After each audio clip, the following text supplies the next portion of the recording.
যদি আপনি মনে করেন আপনি বড়লোক হওয়ার জন্য এসে, তাহলে এক্সট্রিমলি সরি, এটা এত তাড়াতাড়ি বড়লোক হওয়া যায় না এই সেক্টরে এসে। এবং এটা অনেক লম্বা একটা সফর। আপনাকে এত বেশি পড়াশোনা করা লাগে যেখানে অন্য জায়গায় এত পড়াশোনা করা লাগে না। আপনি অ্যাভারেজ হয়ে লাভ কি? সবাই তো অ্যাভারেজ হয়ে লাভ কি? আপনি ডিস্টিংশন, ডিফারেন্স এরকম কিছু একটা তৈরি করেন, স্পেশালাইজেশনের যুগ। আপনাকে এরকম একটা জায়গায় নিজকে নিয়ে যেতে হবে। আপনার রাসূল কোনো কাজ সাব স্ট্যান্ডার্ড বা লো স্ট্যান্ডার্ড করেন, একটা কাজও দেখাতে পারবেন না, not even a single work in his life.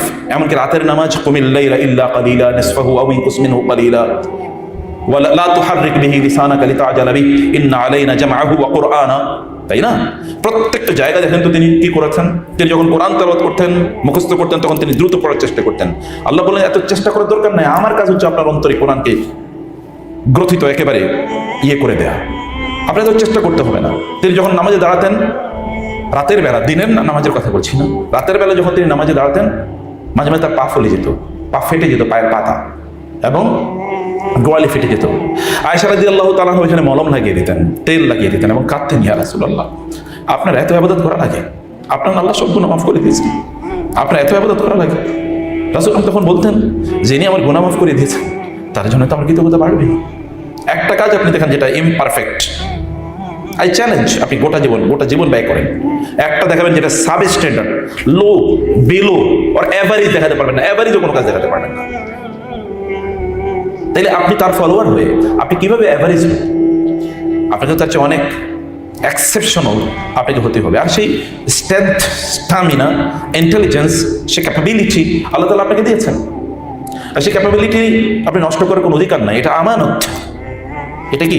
যোগ্যতা একটা আমানত, মেধা একটা আমানত আল্লাহ তাআলার পক্ষ থেকে। মুখস্থ শক্তি একটা আমানত। আমাদের সালাফরা তা করেছেন, তাদের মেধা, তাদের মুখস্থ শক্তি অথবা তাদের যোগ্যতাকে তারা কাজে লাগিয়েছেন মানবতার জন্য। আপনারটাকে আপনি কিসের জন্য কাজে লাগাতে চাচ্ছেন? এগেইন আমি বলছি যে আপনি কেবল টাকা ইনকাম করবেন, এত লো জায়গায় নিজেদেরকে নিয়ে যাবেন না, এত লো জায়গায় নিজেদেরকে নিয়ে যাবেন না। এটা কিলাবুদ দুনিয়া। আল্লাহ তাআলা কোরআনে বলেছেন, ওয়ালাউ শি'না লারাফা'নাহু বিহা ওয়ালাকিন্নাহু আখলাদা ইলাল আরদি ওয়াত্তাবা'a হাওয়াহু ফামাসালুহু কামাসালিল কালব ইন তাহমিল আলাইহি ইয়ালহাস আও তাতরুকুহু ইয়ালহাস।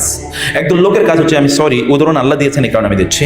আল্লাহ তাআলা বললেন, আমি একদল লোকের এত ব্যাপক যোগ্যতা প্রদান করেছি, ওয়ালাকাদ আতাইনাহু আয়াতিনা ফানসালাকা মিনহা, আমি তাকে আমার নিদর্শনগুলো দিয়েছি, তার দিকে তাকালে মনে হতো তো extraordinary brilliant, she can do anything, অনেক কিছু করতে পারে। কিন্তু সেটাকে সে কি করেছে? ওয়ালাকিন্নাহু আখলাদা, আমি তাকে যে যোগ্যতা দিয়েছি, চাইলে ওই যোগ্যতা দিয়ে সে আকাশে উঠতে পারতো। He could have flied in the sky, তার নিজকে এরকম একটা স্ট্যাটাসে নিয়ে যেতে পারতো যে আকাশে উঠছে, এরকম মর্যাদার আকাশে সে উঠছে। কিন্তু ওয়ালাকিন্নাহু আখলাদা ইলাল আরদ, কিন্তু সে মাটি কামড়েছে, জমিনের দিকে, নিচের দিকে তাকিয়ে থাকতো সবসময়। ওয়াত্তাবা'a হাওয়াহু, মনে যা চাইছে তা করেছে। ফামাসালুহু কামাসালিল কালব, ওর উদাহরণ হলো কুকুরের উদাহরণ। ইন তাহমিল আলাইহি ইয়ালহাস আও তাতরুকুহু ইয়ালহাস, কুকুরের অবস্থা হচ্ছে তাকে যদি আপনি দায়িত্ব দেন তাইলে হাঁপাবে, জিহ্বা একটা বের করে, আর যদি দায়িত্ব না দেন তাইলে হাঁপাবে। তাকে খাবার দিলেও হাঁপাবে, না খাবার দিলেও হাঁপাবে। আমি এটা একদল লোক যারা কেবল দুনিয়ার পেছনে তারা করছে। দুনিয়া তো আপনি লজিক্যালি পাবেনই, কেন আপনি কম পাবেন? কেন আপনি কমের কেন প্রত্যাশা করছেন? আপনি কেন একজন জুলকারনাইনের মধ্যে হতে পারেন না? রাব্বি হাবলি মুলকান লা ইয়ানবাগি লিআহাদিন মিন বাদি, হে আল্লাহ আপনি আমাকে এমন রাজত্ব প্রদান করেন, রাজত্ব আমার পরে আর কাউকে দেবেন না। আপনি কেন এটা বলতে পারবেন না? আপনি বলুন এটা। রাসূলুল্লাহ সাল্লাল্লাহু আলাইহি সাল্লাম বললেন যে আমার ভাই সুলাইমান যদি আল্লাহর কাছে এই দোয়া না করতো, তাহলে আমি এই দোয়াটা আল্লাহর কাছে করতাম, আল্লাহ আপনি আমাকে এমন রাজত্ব প্রদান করেন যে রাজত্ব আর কাউকে আপনি প্রদান করবেন না।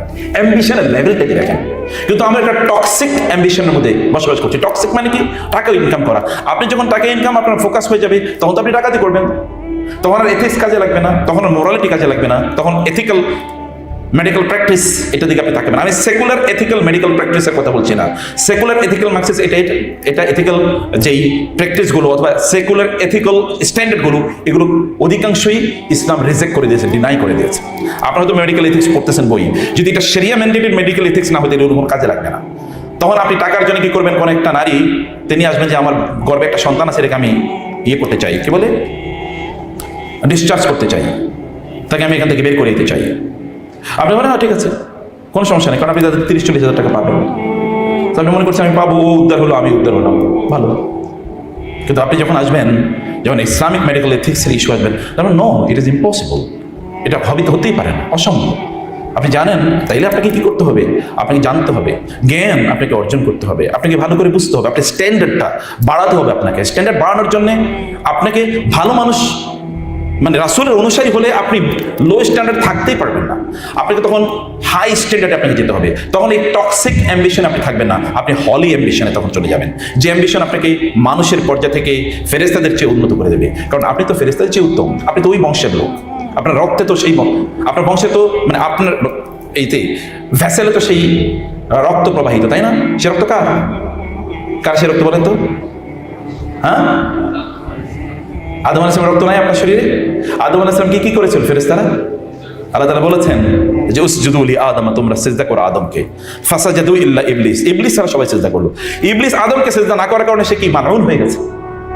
মালউন, তুমি এখান থেকে সরে যাও, কারণ ফাইন্নাকা রাজিম, তুমি আমার রহমত থেকে বঞ্চিত। ওয়া ইন্না আলাইকা লানাতি ইলা ইয়াউমিদ্দিন, কিয়ামত পর্যন্ত তোমার উপর লানত পড়বে। কেবল আদমকে সিজদা করেনি, আদমকে সিজদা না করার মূল ইমপ্লিকেশন হচ্ছে আল্লাহকে ডিসঅবে করেছে, ডিনাই করেছে, সেটা মূল কারণ। কিন্তু সিম্বলিক কিন্তু আদমকে সিজদা করেনি। তাহলে আপনি সেই বংশের লোক হয়ে, সে রক্ত আপনার মধ্যে আছে, আমি কিভাবে ওই শয়তানের মতো বা এইরকম লো অ্যাম্বিশন, এরকম টক্সিক অ্যাম্বিশন কিভাবে আমি ধারণ করি? আপনি তো তার চেয়ে অনেক বড়। অর্থ তো আপনাকে সার্ভিস দেওয়ার জন্য এসছে, আপনি অর্থের সার্ভিস দেওয়ার জন্য তো আসেননি। Money is not your god, you are the god of money. সব টাকা তো আপনারকে পরিচালনা করবেন, আপনি টাকা পরিচালনা করবেন।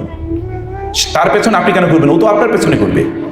আপনি জানেন না, রাসূলুল্লাহ সাল্লাল্লাহু আলাইহি ওয়াসাল্লামের কাছে এসে জিবরিল বলে, ইয়া রাসূলুল্লাহ, আপনি যদি বলেন তাহলে উহুদ পাহাড়কে আমি সোনা বানিয়ে দেই। রাসূল বলেন, আমি উহুদ পাহাড়কে সোনা দিয়ে করবো কি? আমি সোনার মানুষ তৈরি করতে চাই। একটা আবু বকর, এই গোটা পৃথিবীকে যদি স্বর্ণ দিয়ে পরিবর্তন করা হয়, একটা আবু বকরের পায়ের সমান হবে বলেন তো? আমি সোনা দিয়ে করবো, আমি সোনার মানুষ চাই। একটা ওমর রাদিয়াল্লাহু তাআলা, গোটা পৃথিবীতে যদি একটা ওমর থাকতো, তাহলে মুহূর্তের মধ্যে গোটা পৃথিবী আবার শান্তিতে পরিপূর্ণ হয়ে যেত। একটা খালিদ ইবনে ওয়ালিদ থাকলে, মুসলমানরা চারিদিকে এরকম মার খায়? ইম্পসিবল। গাজাতে মুসলমানরা মার খাবে আর খালিদ ইবনে ওয়ালিদরা বসে থাকবে, আপনি মনে করছেন? এরকম কি একজন দুইজন তিনি নির্মাণ করেছেন? এরকম হাজার হাজার নির্মাণ করেছেন, তিনি তৈরি করেছেন। এমনকি তিনি তৈরি করেছেন এতটুকুই না, তার যে ইন্সপায়ারেশন, তিনি যে ধাক্কা দিয়েছেন, ধাক্কা আপনার পেন্ডুলিয়াম তো বুঝেন, দোলনাকে ধাক্কা দেওয়ার পরেও কিন্তু দোলনা কি এরপর আপনি বন্ধ, কিন্তু দোলনা কিন্তু বন্ধ থাকে, কিন্তু দুলতে থাকে। তিনি যে ধাক্কা দিয়েছেন মানব সভ্যতাকে, এখনো এই যে মানিকগঞ্জ মেডিকেল কলেজের আজকে সিরা কনফারেন্স কিন্তু ধাক্কার ফসল। 1500 বছর পরে আপনি ধাক্কা অনুভব করছেন। Can you imagine it? কেমন শক্তিশালী ধাক্কা! এবং এভরিডে এটার মানে যেটা আমরা বলছি, যেটা গতি, এটা আরো বাড়ছে এভরিডে, এটা কমছে না। কিন্তু বহু টিকটকার আছে, সেই টিকটকার মেডিকেল সায়েন্স নিয়ে হয়তো ছোট্ট একটা ভিডিও দিয়েছে, ওইখানে মিলিয়নস অফ কি ভিউ আছে। কিন্তু আপনি কিন্তু মেডিকেল সায়েন্সের, আপনি একজন পিএইচডি, আপনি হয়তো একটা পোস্ট দিলে 5 জন লাইক দেন, এই কারণে আপনার মনে হয় আত্মহত্যাই করা উচিত। কারণ ওর এত লাইক, ফলোয়ার, এত ইস্যু, আর আমার তো কিছুই নাই। ও তো টিকটকার, এই কারণে তো টিকটকার, আপনি তো টিকটকার না। ও তো ফেসবুকার, আপনি তো ফেসবুকার না। ও তো ইউটিউবার, আপনি তো সেটা না। আমি তাকে ছোট করে দেখছি না, তারও গ্রেট জব করছে, গ্রেট জব। যেমন মাঝে মাঝে আমি টিকটকারকে সেলুট দেই, টিকটককে আমি মনে করি যে টিকটক আমাদের চেয়ে অনেক ভালো সার্ভিস। এমনকি আরবের অনেক বড় বড় শাসকের চেয়ে একটা টিকটকার অনেক বেশি গুরুত্বপূর্ণ। কিভাবে জানেন? এই যে গোটা আমেরিকা জুড়ে, গোটা ইউরোপ জুড়ে ফিলিস্তিন গাজার পক্ষে যে এত আন্দোলন হলো, এই আন্দোলন কিন্তু টিকটকের কারণে হয়েছে। এবং আমি বলছি, I salute TikTok, I salute you, এবং I respect your more than the Arab মানে বিগ মার্চেন্টস অর বিগ কি বলে এটাকে, কিংস। এদের চেয়ে আমি তোমাকে অনেক বেশি রেসপেক্ট করি। কারণ ওরা তো আরবের এই বড় লোকেরা তো তাদেরকে বলে নাই, আরব আর নন আরব, আমাদের দেশেরও যারা আছে বা অন্যান্য মুসলিম রাষ্ট্রের রাষ্ট্রপ্রধানরা, রাজনীতিবিদরা, টাকা পয়সাওয়ালারা, এরকম তো তারা বলে নাই। ওই কোন টিকটকার কোন একজন একটা ভিডিও করেছে, এই ভিডিও আমেরিকা, ইউরোপে লোকেরা দেখেছে, দেখার পরে তারা আন্দোলনে ঝাঁপিয়ে পড়ছে। কেন এরকম জুলুম হচ্ছে? কারণ মেইন স্ট্রিম মিডিয়া তো সব ইহুদিদের কন্ট্রোলে, কেউ তাদের পক্ষে কথা বলে না। আপনারাই বলেছেন, আমি বলছি সেটা দরকার আছে, কিন্তু তার মানে আপনার সবকিছু, আপনি টিকটক এই যে অ্যাপ, এই অ্যাপ এর প্রতিষ্ঠাতা আপনি হন, আপনি একটা ফেসবুক এর প্রতিষ্ঠাতা হন, সেটা আপনি করেন, কিন্তু আপনি এটার পেছনে সময় কেন দেবেন? আপনার এর চেয়ে অনেক নোবেল পারপাস আল্লাহ তাআলা আপনাকে দিয়েছেন। আপনি invest your time for developing your own capability. আপনি পৃথিবীতে এমন একজন মানুষ হন যেন আপনাকে ওই মুসলিম ডক্টর, এটা দেখে মানুষরা গর্ব করবে, আমরা গর্ব করে বলতে পারবো, দেখো আমাদের এরকম। যেমন ইবনে সিনাকে নিয়ে গোটা পৃথিবী গর্ব করে, যেমন জাবের ইবনে আল হাইয়ানকে নিয়ে গোটা পৃথিবী গর্ব করে। আইজাক নিউটনরা যেদিন ফিজিক্স পড়েছে, তার চেয়ে আর 500-600 বছর আগে এই পৃথিবীর ফিজিক্সের মৌলিক সকল বক্তব্য দিয়ে গেছেন জাবের ইবনে আল হাইয়ান, ইবনে আল হাইসাম। তারা দেখেন না তাদের বইগুলো, এখনো 70,000 সায়েন্টিফিক ম্যানুস্ক্রিপ্টস আছে যেগুলো এখনো অনুবাদ করার মতো যোগ্যতা মানুষের তৈরি হয় নাই। সায়েন্সের এত বিশাল ধারণা তারা দিয়ে গেছেন, এখন এগুলো অনুবাদ করার মতো অবস্থা তৈরি হয়নি মানুষের।